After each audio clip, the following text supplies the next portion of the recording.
Gua akan lanjut borong Bitcoin 100 juta rupiah. Di video kemarin kita kan udah bahas di mana gua akan konsisten nabung Bitcoin 100 juta setiap bulannya.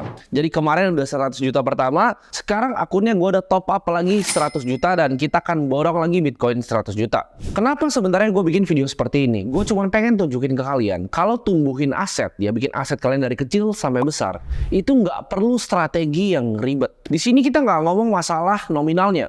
Oh, nggak bisa ngikutin 100 juta. Nggak masalah, nggak apa-apa. Kalian bisa mulai bahkan dengan 100 ribu rupiah, tapi konsepnya sama.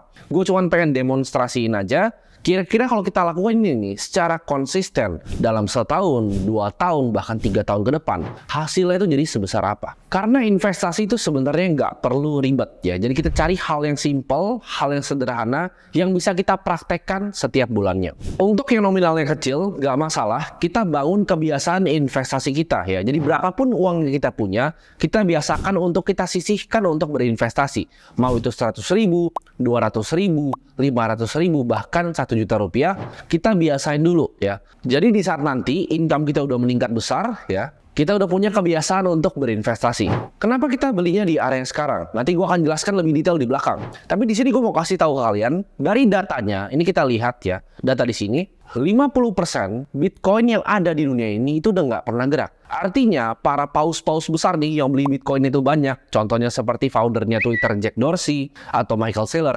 Mereka tuh udah ngumpulin Bitcoin dan nggak pernah jualan lagi. Kita juga bisa lihat ya di berita belakangan bahwa Vanguard itu salah satu yang paling besar juga aset management. Kalau di video kemarin kita bahas BlackRock, video baru ini udah Vanguard udah masuk ya. Vanguard masuk kedua saham tambang Bitcoin terbesar di Amerika. Kalau misalnya kita lihat dari sejarah nih, tahun 1975, di mana Amerika dan Uni Soviet itu saling lomba-lomba ke luar angkasa. Ada disebut namanya Space Race atau lomba ke luar angkasa. Gua rasa di tahun 2023 ini, perusahaan besar seperti BlackRock, ya, bahkan negara seperti El Salvador dan perusahaan seperti Vanguard, ya, itu adalah perusahaan aset manajer raksasa. Mereka ini gue bilang di 2023 ini kita ada yang namanya Bitcoin Race, yaitu lomba untuk ngumpulin Bitcoin.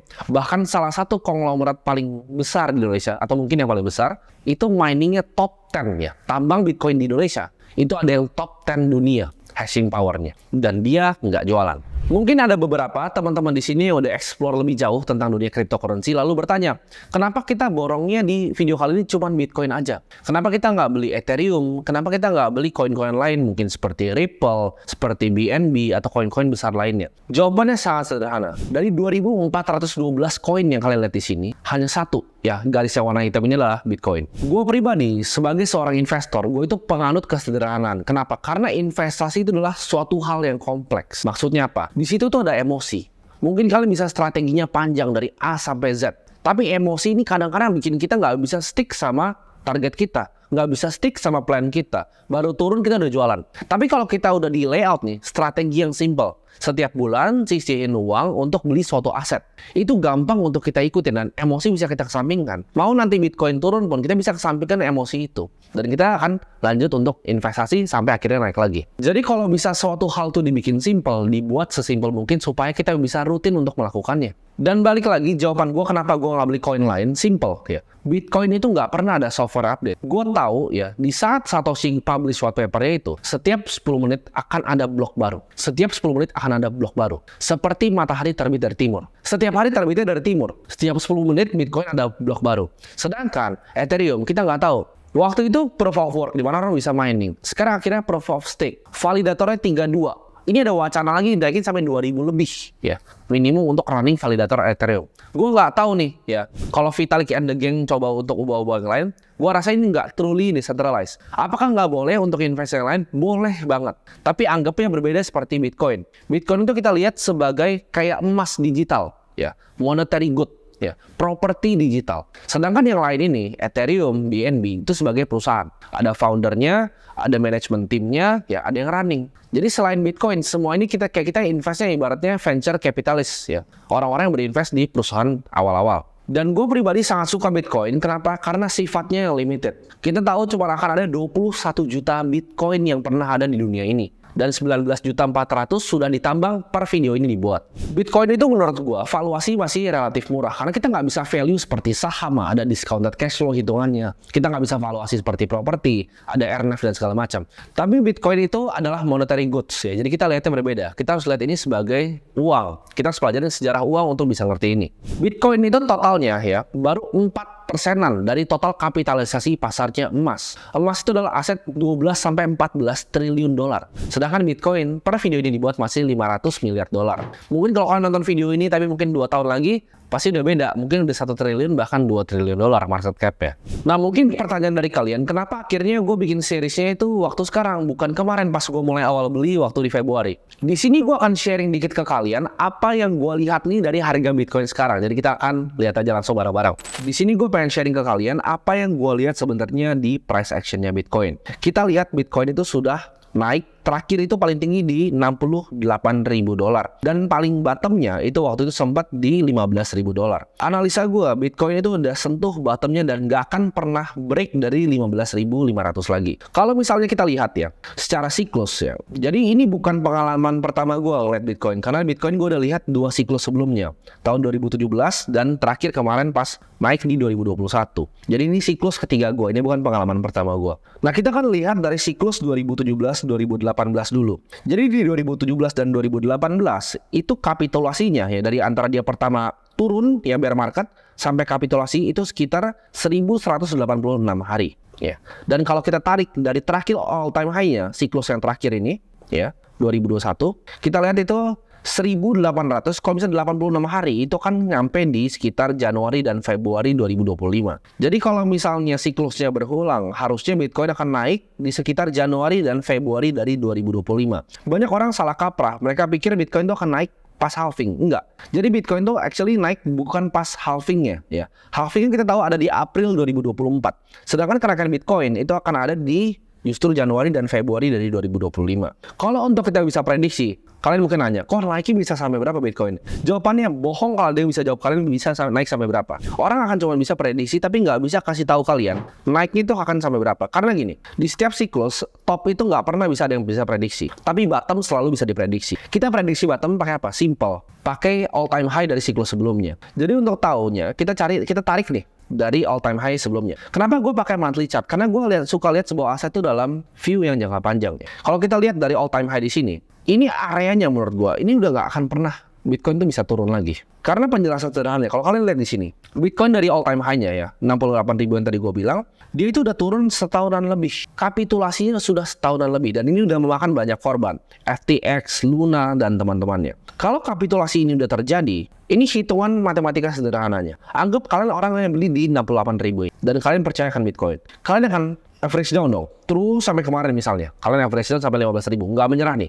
Kalian hold terus. Di 30.000, porto kalian tuh udah hijau. Jadi kalau kalian beli di 68.000, kalian cicil setiap bulannya turun nih. Setiap candle-nya kalian cicil turun. Dengan jumlah yang sama, di 30.000, kalian udah break even. Dan banyak banget orang-orang retail yang ngerasa seperti itu. Mungkin kalian salah satunya di sini ada yang nonton rasain seperti itu. Oh, ini udah naik nih. Ya, udah naik dan ini udah break even. Akhirnya gue bisa keluar dari Bitcoin dan kalian keluar, kalian buangin barang. Itu kenapa terjadi price resistance ya di dalam 2-3 bulan ini. Harganya nggak kemana-mana. Karena orang ya yang tadinya beli Bitcoin udah mau jualan karena mereka pikir udah, yang penting udah break even. Nah itu adalah psikologi manusia. Kalau kita tahu ya, uang pintar atau dibilangnya smart money di mana? Smart money itu justru masuk di saat orang retail pada jualan. Jadi gue lihatnya di sini adalah retail tuh udah selesai jualannya. Udah naik ke harga mereka di mana mereka bisa buang barang dan sekarang adalah saatnya uang institusi masuk. Ya, uang Vanguard, uang BlackRock akan masuk di area ini. Itu kenapa gue pede untuk bilang ke kalian, gue akan borong Bitcoin terus. Ya, gue akan terusin terus ini 100 juta per bulan. Karena target gue sederhana ya, target gue Bitcoin tuh kan nyampe ya, kita lihat kan targetnya di sini di Februari ya, Februari 2025 itu kan target pertama Bitcoin kita. Mungkin kalau misalnya kita udah hit itu, mungkin akan ada rebalance, tapi gue rasa sih enggak, gue akan terus tumpukin terus ya. Jadi gue akan lihat secara konsisten, karena gue kurang suka misalnya orang yang kasih tunjuk kalian misalnya chart gitu kan, tapi mana uangnya? Itu mana bukti aslinya bahwa orang itu lakuin apa yang dia omongin. Gue itu orangnya nggak suka cuma ngomong, cuma tunjukin chart. Tapi di sini gue akan praktekin langsung juga dan kita akan lihat secara konsistennya. Setiap bulan, kalau kalian suka ya bagian di mana gue lihat price action dari Bitcoin ini, gue akan update juga setiap bulan apa yang gue lihat dan kira-kira targetnya masih sama atau berubah. Oke, kita udah balik ke portofolio gue udah top up lagi ya 100 juta rupiah dan kita akan langsung borong Bitcoinnya. Jadi di sini simpel banget kita belinya ya. Kita akan beli, kita akan trade di sini 100% dari uang kita.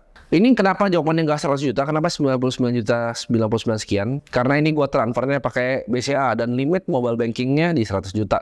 Jadi 99,9990 ya hampir lah 100 juta. Kalian anggap aja 100 juta. Jadi gue akan langsung beli di sini. Nah kemarin gue ngelakuin kesalahan karena kemarin gue tuh udah jarang banget pakai Indodax ya. Karena ini akun kosong yang gue pakai. Kemarin itu gue pakai yang simple mode-nya dan itu langsung dia ambil yang taker di sini. Kalian bisa lihat taker di sini 0,51 ya. Kita harus ngambilnya yang maker, kita harus ngisi. Jadi kemarin tuh gue langsung HK ibaratnya gue hajar. Jadi di sini kita akan ngantri aja di sini gitu. Kita akan ngantri di harganya dan kita akan beli ya. Nah, ini ordernya. Nah, karena ini kita ngantri ya, jadi mungkin belum masuk. Oke, kita cek sini belum masuk ya. Belum masuk ya, karena ini masih ngantri. Tapi ini kan gue update ya, kalau mungkin gue tungguin kelamaan. Jadi ini gue udah antriin Bitcoinnya. Jadi ingat, buat kalian yang pakai exchange apapun ya, selalu jangan kena fee takernya ya. Kalau misalnya exchange yang nggak ada bit offernya, mending kalian cari exchange yang baru. Karena kenapa? Nanti kalian gede di fee-nya. Kayak kemarin gue beli 100 juta, ya fee-nya aja 500 ribu. Untung Bitcoinnya naik, jadi udah balik modal ya. Sekarang jadi asetnya di 200 juta 500 ribu. Dan kita akan update terus setiap bulannya dan kalian bisa lihat perkembangannya seperti apa. Tapi di sini gue pengen ingetin sekali lagi, hanya investasikan apa yang kalian siap hilang ya. Jadi jangan ini uang buat kalian belanja ke pasar ya, uang untuk bayarin anak kalian masukin di Bitcoin, jangan sama sekali. Ini uang dingin yang kalian siap untuk hilang. Kalau itu 100 ribu ya 100 ribu gitu, kalau 200 ribu ya 200 ribu. Jangan uang yang kalian pakai untuk anak sekolah kalian taruh di sini ya. Terus ntar kalian ngomel-ngomel di saat asetnya turun. Pas turun kalian perlu kebutuhan, kalian jual ya, terus dia terbang, terus kalian nangis nanti. Jadi gue harap videonya bermanfaat ya untuk teman-teman semua.